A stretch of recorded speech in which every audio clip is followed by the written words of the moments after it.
আসি রে। আইগে এরা কথা বলে পারে এই ছেলে হ্যাঁ, আমি তোমাকে বাবা মনে করেছিলাম তুমি কি আমার কাস্টমার আমি কাস্টমার।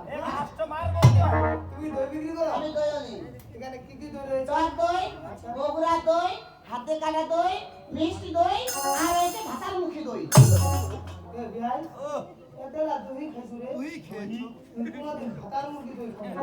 ওই হাতার মুখী বলেছে ম্যাডাম ভাতার মুরগি দাম কত দাম?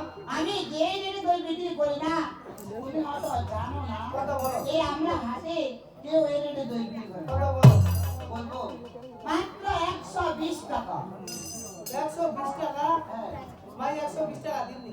তুমি কত দিতে পারবে বলো তুমি হলে কাস্টমার তাই না তুমি 2 টাকাও বলতে পারো তুমি কত দিতে পারবে তুমি বলো তোর পোষালে তুই মোক দই দিব, মোর পোষালে আমি তোর দই দিব। আমি বলি দরদামে বলে গেলে আমি তোমাকে দিব দরদামে না বলে আমি তোমাকে দেবো না। আমার অনেক কাস্টমার আছে ভাই 120 টাকা দিন। কত দিবে বলো 165 টাকা দিন।